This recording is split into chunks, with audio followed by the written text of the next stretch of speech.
on the ground that were already working to serve these asylum-seeking communities. And some of these organizations, many of the aunties had histories of working with. So I'll just point out some of our aunties in this picture. This is our 3 aunties in LA. They are also known as the Peace Weavers, and they have a sewing group at East LA City College. And they actually get together, they're there sewing, and they're socially distanced sewing, you know, they're sewing 6 feet apart. And they had worked with previous organizations to send masks and warm mittens to other refugees prior to this. A final point I'll make about creating collaboration with asylum seekers is that we did create collaborations with organizations that were already working on the ground, but we also started to receive requests from other organizations that we didn't previously have any experience or relationship with. So the Auntie Sewing Squad actually created a vetting process where they had aunties ask questions of the organizations to see and examine their history of anti-racist practices and make sure that they are up to date. And so it was actually through that process that we were able to get the famous monk's fabric, because once we vetted their organization, they offered the monk fabric to the aunties to be used for masks. The final community that I'll talk about that we created solidarity with is solidarity with Black Lives Matter. So another community that was also disproportionately impacted were Black communities. And at the same time, many Black communities were the targets of continual racial violence, harassment, and this was right around the time that George Floyd was murdered and suffocated by police. So the Auntie Sewing Squad actually called for a day of solidarity with Black aunties. And what this call did was to ask the non-Black aunties to educate themselves and stand in solidarity with the Black aunties, and encourage all of us to not only educate ourselves, but if we go out and protest, we wear masks as well. So many aunties did a variety of things to stand in solidarity, such as educating themselves, such as attending protests. Here you see Auntie Monica Bullard at a Black Lives Matter protest in Oakland. And we were also thinking of ways of how to expand our solidarity through our sewing. So we started to inquire with incarcerated communities or organizations serving those that were recently released. And so we pivoted to sending masks we've sent them to women's prisons, we've sent them to groups serving low-income Black communities through food justice. And so that was one of the ways in which we try to build solidarity with Black Lives Matter. I'll end with just our overall approach, reminding you of the Auntie Sewing Squad's cheer and call for solidarity. And I'll just end with a quote that Christina Wong usually writes in her letter when she sends off masks. She explains, what the Auntie Sewing Squad is, that she's made masks, but she explains why, which is we sew because your health is our health. And that is, I think, the approach the Auntie Sewing Squad has to solidarity. We see what we're doing as part of a collective whole, and that we are interrelated with each other and that we help each other, because if one part of us is hurting, we are all hurting. So we all need to collectively look after one another and take care of each other. Thank you. Awesome. Thank you so much, our fierce aunties. They're definitely badass. And, so intersectional in the approach to social justice, but multi-talented. My goodness. I mean, like, so cool. We have Val is an incredible filmmaker, and the last time I saw her was in Korea when we went to Noraebang and sang and ate good food and things like that. And I really do hope that we'll have an opportunity to welcome all of you in person at Cal Poly Pomona. I think I mentioned in the Facebook as well as in this chat, I hope that the educators who are watching today will think about using this book in their classes, especially for those of us who teach critical race or just critical thinking or community activism engagement, sociology, ethnic studies, or any of the disciplines. Let's make this book a New York Times bestseller. We need to get, I can't remember, Christina, how many books do we need to sell to make it a New York? 5,000. Okay, just 5,000 in a week. Yeah, we can do this. We can do it, folks.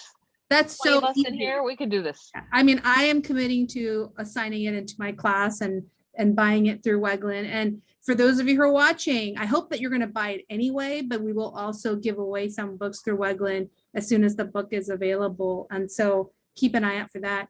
I would like to open it up for any questions or comments, but also if Christina wants to kind of respond to the drug selling through There's no selling. It's all free drugs. Free drugs. Drug giving away. Yes.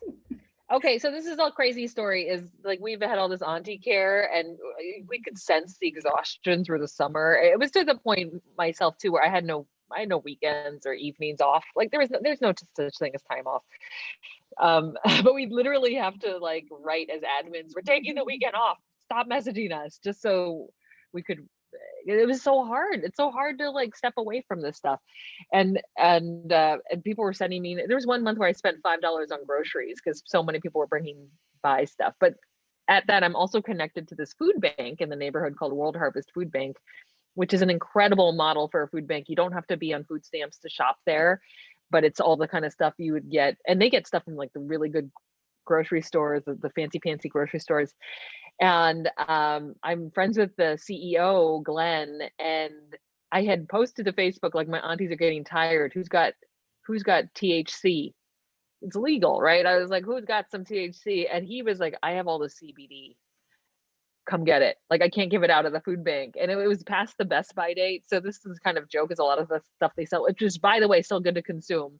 They had beer that the airlines didn't have passengers, so all these beverages and beer was in there, and Starbucks had no one coming in the coffee house, so they had all the stimulants, caffeine, alcohol, and CBD. And I basically we were picking up by the car full, and we were shipping the CBD all over the country to aunties so that they could keep sewing. So the whole joke is like, I'm drugging you up, keep sewing. So that's what we did. Yeah, we did what I had to do to save the world with our sewing machines. But we had, like, at one point, Teresa on the Navajo Nation, she had asked for like 30 boxes of coffee, and I was like really losing my mind repacking this coffee. And because they're where some of the rural areas where I was sending to, they're like 2 hours from a Walmart, and the grocery stores there are, or the markets there are, it's like so inflated for a little thing of coffee. So we were able to just send them giant boxes of coffee for about $11. Yeah, anyway, we're a little bit of the mob, but that's another panel. That is another panel. I mean, I found a really great quote from, I think, one of the leaders from the Navajo Nation, who said that there's this goal to serve people, but also to share power, even to help others empower themselves. And although we're kind of joking about the food bank and the CBD oil and all that kind of stuff, I mean, the reality is that finding alternative ways of healing for those of us who deal with chronic pain and things like that, CBD is a huge relief for a lot of folks. And it is legal, everyone, just so you know, it is totally legal. I do want to get Octavio, who wrote quite a bit. He's one of our student leaders at Cal Poly Pomona, who took the time to kind of, I think, show gratitude, but also kind of have some comments and questions. Octavio, if you're still there, would you like to come online and, ask your question or comment? Yeah, more than question, it was just admiration of the film, along with every other panelist that spoke on behalf of today's topic. just getting started with the film, it kind of really warmed up the soul, and it made me tear up. And I think a lot of people really connected with that. I know a couple people shared with that, so I'm glad it has that impact on us. So I just really want to. I'm looking forward to taking a look at the whole film later on, and then just the rest of the panelists here, just leaders to all communities. Not really setting any restrictions on statuses from a community. You just kind of you're able to recognize a need, and you kind of pour your soul into meeting that need at whatever sacrifice it might even come at yourself. So I really wanted to give you thanks for that, and thank you for like setting an example. You really kind of fuel me to keep striving to be a better person. I think I kind of get lost in hope and humanity sometimes, because I feel like there's these barriers that are constructed sometimes, and you're really just bringing down all those barriers, and it really makes me happy. Thanks, Octavio. I mean, I think one of the things that all of us, as educators, public servants, and folks just dealing with people in general, we know that this pandemic period has been emotionally, disabling for so many of us, and I know that Octavio is one of our student leaders, and we talk pretty frankly that I think attending a session like this is restorative. I think listening to all of you and the work that you're doing, and then not really just giving up, but I don't know how you all do it, but it's really almost like, what else can we do, is what I see you doing as the Auntie is growing. I mean, from face making to caregiving to solidarity building to, it's just, wow. And I want to send all of you a care package, because it is quite exhausting. And I really have to thank you, like Octavio, from the bottom of my heart, of just the inspiration that you give to us. So thank you, Octavio, for that. It's a wonderful sentiment that you express. And thank you, Val, for capturing that in your documentary. And she is a gifted filmmaker and a documentary filmmaker. And there's always some humor in the work that she does as well. So it's always fun to watch a lot of the work that she does. Auntie Wendy, did you want to say, I know that you've been commenting throughout. Did you want to comment a little bit, Auntie Wendy? Oh, I can. I'm a lurker and a Zoom commenter just by nature. So it's just been it's been such an honor to be part of the community, and I've learned a great deal. I just was writing in the chat as you called on me, how much of a godsend this has been as an anchor. Because when the pandemic hit, because I'm in theater, I lost my entire community of professionals, and because it hit all of us at once, it was kind of hard to lean on one another for strength. And so many of us were at a loss as to now what to do with our time, with our talent, with our resources. And so I found Christina through another theater acquaintance that I reached out to, because I had finished sewing masks for my family. I really wanted to sew masks for Indigenous communities, because I had read that they were getting hit really hard and that the virus was really lethal to them. And so Larissa Fast Horse said, I think Christina Wong is starting a Facebook group. You might want to check her out. And so then I cyberstalked Christina for a little bit and found it, and have been really honored to be part of the group ever since. Because of the values that it stands for, and also just because it's just important work, and it feels good to be part of important work that's helping people. Yeah, thank you, Auntie Wendy, for your contribution to the squad, and for being here and being the comment lurker. We love that. So thank you so much for that. Do we have other questions or comments from folks who are watching? If you're on Facebook, I know that people have been going in and out of Facebook, but if you did want to comment, I'm happy to share that with the panelists. And again, it will be up on Facebook, as I was sharing with the panelists, that sometimes I know that with everything going on, this timing may not be perfect for you, but it will be up, and then later on we'll have it available via YouTube. And I just really want to kind of emphasize that the need to do something, right, in a time when you feel like you can't do anything, is so impactful. And I really have to again, thank the overlord for asking for help.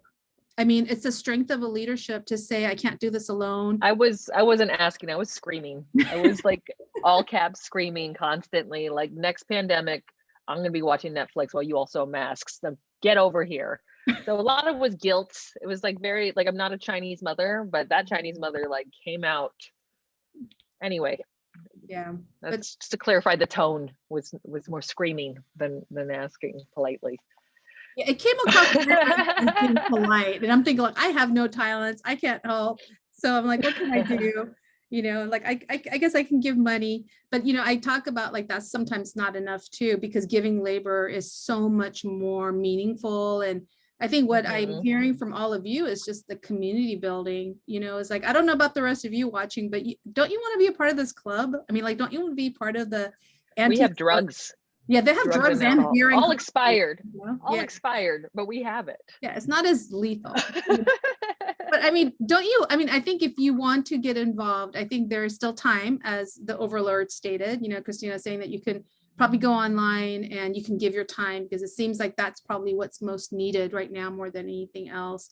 But if you have talents, like if you watch Karen's Facebook page, oh my gosh, I'm always commenting, I want to eat with her, because she is just an incredible, you know, chef and baker now that I see. So I am going to be up in San Francisco in July or August. So I want to eat together.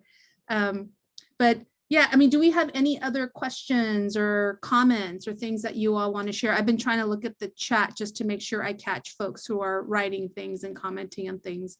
A couple of people had to leave a little early. But so Auntie Wendy also said that I don't know if she's just wanted, well, what did he want? Wanted me to tell you that as an Indigenous person, he is deeply grateful for the aunties and their solidarity with our Indigenous communities. Thank you from Rick. Oh, you're welcome. Thank you. It's our honor. Yeah. And then, you know, Daniela just posted, Daniela and Kelly, the two folks that you might see on the side are our incredible Weglyn interns.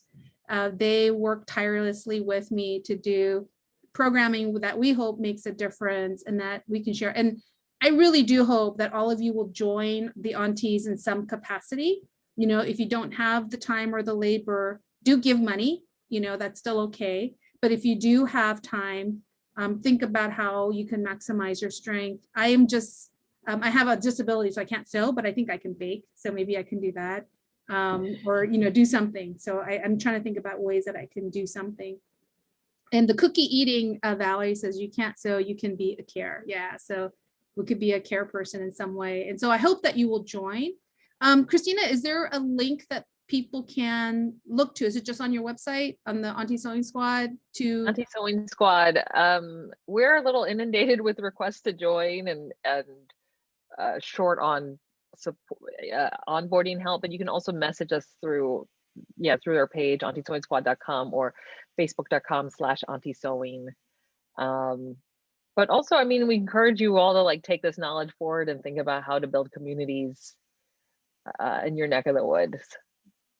I think the great gift of our group is our unintentional name, which sort of gave people a role of how to enter as aunties versus like the volunteer mask makers of America. Like, has a very different ring to it and a very different way in which we address each other in the group. So I know, like, shit, if I'm going to make another group, it's going to have Auntie in the name. Because even our donors, when they would Venmo me, I'd be like, thanks, Auntie. And they'd be like, oh, I'm an auntie. Like, it means so much to be called that.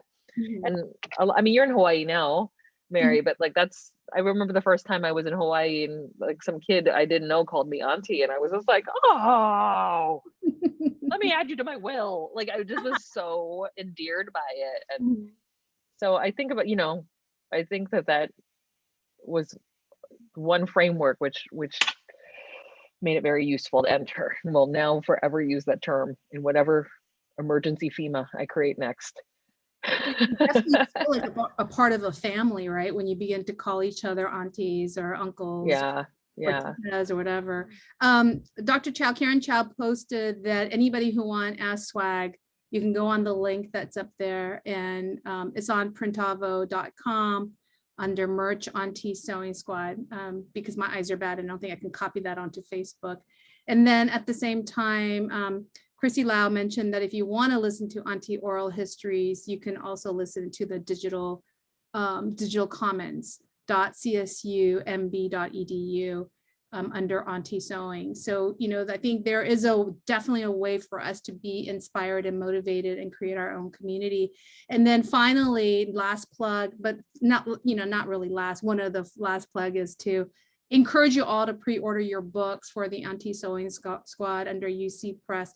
It is a very affordable $25, really not that much at all nowadays for books, and especially for to support the work that these incredible aunties have been doing and to document. It is really a part of history. So I really encourage all of you to purchase your books, buy them for friends, for other folks who are looking for inspiration or community building. I think it's a wonderful way to get the swag, get the book, watch the documentary. It's going to be featured in CAM, as Val pointed out, and follow these incredible aunties, in the work that they do. They're not a monolithic. This is not all they do. They have a very, very full life. They have a lot of things going on, but despite that, they make the time to spend time with us. And so I so thank you for being here today, being with us and helping us, really think outside the box about what we can do to build community. So thank you. Thank you, everybody. And thank you so much for having us, Mary. Oh yeah, I mean, I really do want to bring you back and in person on our retirement tour with the book. We'll come. Yeah. No, it's going to be the second book that we hope that you'll do with the Weglyn series. Oh, Yes, okay. we'll look Oh forward yeah, to that. yes. Yeah, thank you, Auntie Mary. You're one of our aunties too. Yes, Aw. indeed. And Auntie Valerie just put in the chat that she's working on a full-length documentary, so maybe that'll be a good opportunity for us to come back. Yes, if the Weglyn Center would like to be an executive producer for that, that would be lovely. Well, one of the things that I was going to say, Val, is that I think Wendy brought up a really great point about the lack of support for artists, and the artists is performing art as well as filmmakers, as well as, musicians and so forth. And so, I think if you think of other groups, the Auntie Sewing Squad actually has a great source of places and folks that you can provide support for, especially in their statement they put out after the Atlanta shooting of the 6 of the 8 victims of the murder in Atlanta were women of Asian descent. They had some really great links for folks that you can support, especially for like sex workers and other groups as well. But I think for artists and filmmakers, Val is not joking. She does need support, and it's because universities that we're in, and not to bash the CSUs, but sometimes we don't have a lot of funding for doing research, and the work that she does requires so much research. And then the reason why I'm such a fan of Christina is that as a performing artist, if you look at her website, she's a hustler. I mean, she's a hustler, baby. I mean, she even after this, she has another thing going on. She performs, she hustles. Oh yeah, I have a show. Oh, I have a show at 7 o'clock. Yeah, you have a show. Let me find the RSVP. So if you want to share on the chat box, because I was messaging her earlier, I'm like, dang, Christina, you have something with us, and then you have something right after. So she has a show that she's putting on. It's the show about the aunties, Christina Wong Sweatshop Overlord. So I think that should support their work, by supporting what they do outside of the Auntie Sewing Squad, is supporting the work that they do. And that's so important. And that if you really care, if you want to be a caring auntie or auntie's friends, that's another way to do that. But yeah, we should try to definitely do a face-to-face, I'm going to stop recording